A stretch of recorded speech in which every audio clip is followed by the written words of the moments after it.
there's a battlefield, you know, which has a limit, and they fight within that battlefield, and that's all. So these are the great arts of chivalry, which have, of course, been lost in Kali Yuga.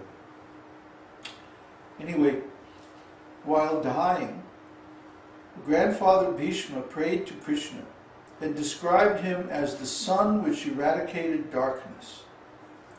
The kings imprisoned by Magadendra were put into dark cells, but when Kṛṣṇa appeared there, the darkness immediately disappeared, just as if the sun had risen.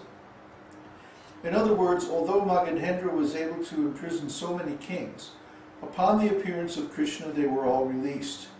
Kṛṣṇa released the kings out of his sincere compassion for them. Kṛṣṇa's compassion was also exhibited when grandfather Bhishma was lying on the bed of arrows which had been shot through his body. While lying in this position, Bhishma was very anxious to see Kṛṣṇa, and thus Kṛṣṇa appeared there. Upon seeing the pitiable condition of Bhishma, Kṛṣṇa began speaking with tears in his eyes. Not only he was shedding tears, but he also forgot himself in his compassion. Therefore, instead of offering obeisances to Kṛṣṇa directly, devotees offer obeisances to his compassionate nature. Do you know how we do that? Hare Krishna. Yeah, Hare is Radha. See? So we offer first to his compassionate side, his feminine side.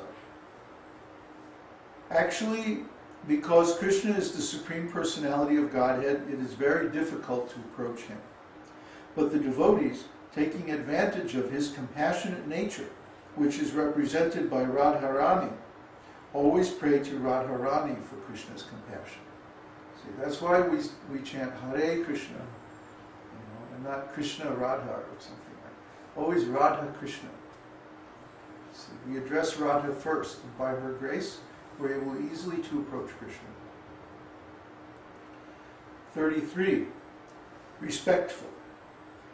A person who shows adequate respect to a spiritual master, a brahmana, and an old person is to be understood as being respectful. When superior persons assembled before Kṛṣṇa, Kṛṣṇa first of all offered respect to his spiritual master, then to his father, and then to his elder brother Balaram.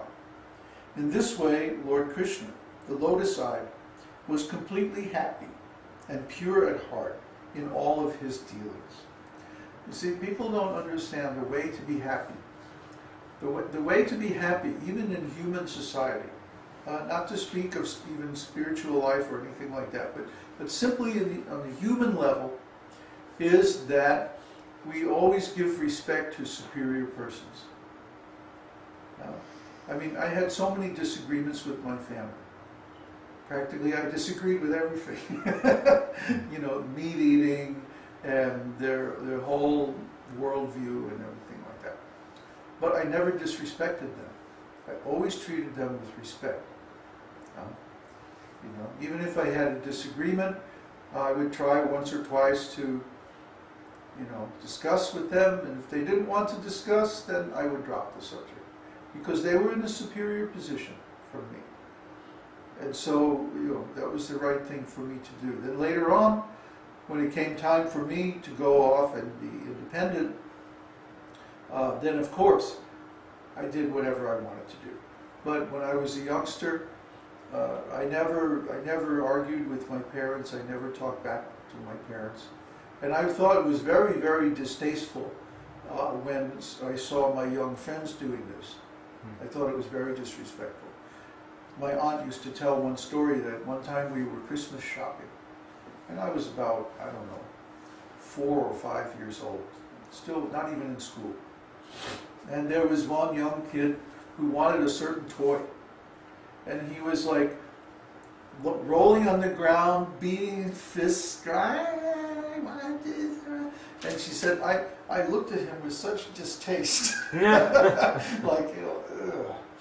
You know, because it was disgusting to me, you know.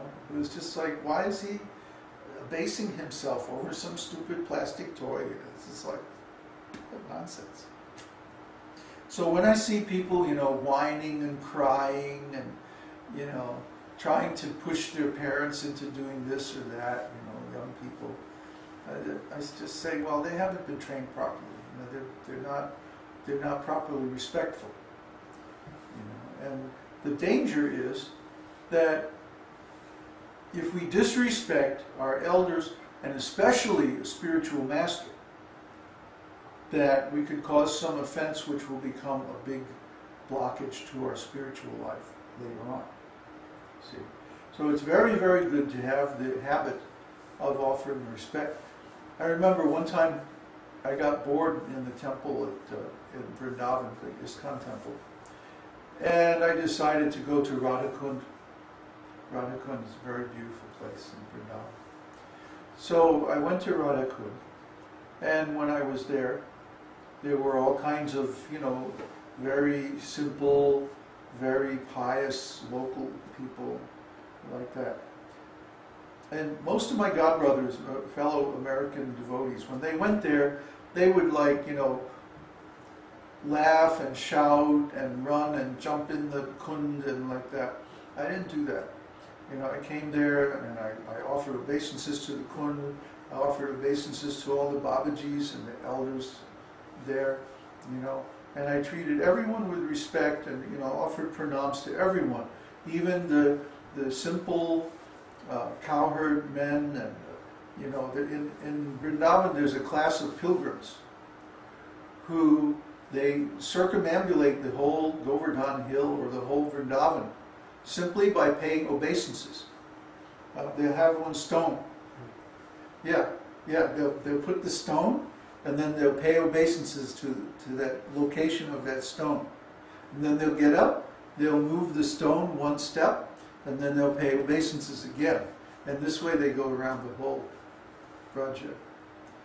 And to go around the whole Braja takes months. And at the end of the day, at sundown, wherever they are, they put the rock, and then they go sleep under a tree. Maybe they beg a little chapatis or something and rest under the nearby tree and chant. And then in the morning they start all over again. I mean, who could imagine such humility?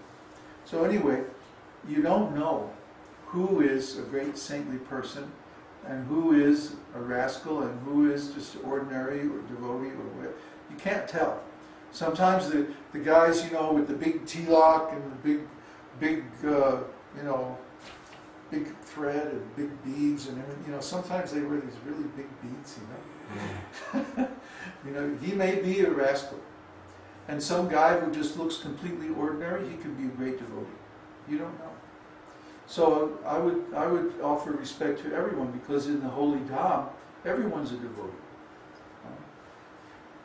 Even the cats and dogs and the pigs and birds and everybody is a devotee. They may be in an offensive state or they may be in a fallen state, but in Vrindavan, everybody's. So anyway, that was my attitude. And then there is a wall along the south side of the kund. And in that wall there's a door. So I was walking along, just chanting japa, I think. I was chanting 64 rounds a day. And the door opened and the man came out. And he said, "I'm Kṛṣṇa Das Babaji, I'm your spiritual master's godbrother. Would you like to stay with us, have prasadam?" So inside this door, in this plain wall, like just any wall everywhere in India, some old funky door. Inside there's this beautiful little temple with this really wonderful Krishna deity like this. Krishna's smile, his big smile. And he's in Tribhanga form and like that. And there's all these devotees. And I wound up staying with them for 2 weeks. Yeah. And just chanting 64 rounds a day, taking prasad, hearing the classes. The classes were in Hindi. I didn't understand a word of it. Maybe 1 or 2 words. But, Krishna and Ram, But anyway, I stayed with them. And they were wonderful because they were on Raganuga Bhakti platform. And everything they were doing was on spontaneous platform. And this is really where I got my taste for Raganuga Bhakti. Up until that time I didn't understand. I was reading the books, you know. Like there's this amazing shloka in the beginning of Chaitanya Charitamrita where Krishna is contemplating his appearance as Chaitanya Mahaprabhu. And Krishna quotes this shloka, which is from some Purana, that love, which is limited by the regulative principles of the scriptures, does not satisfy me. It can lead the worshipper even to liberation, but what really makes me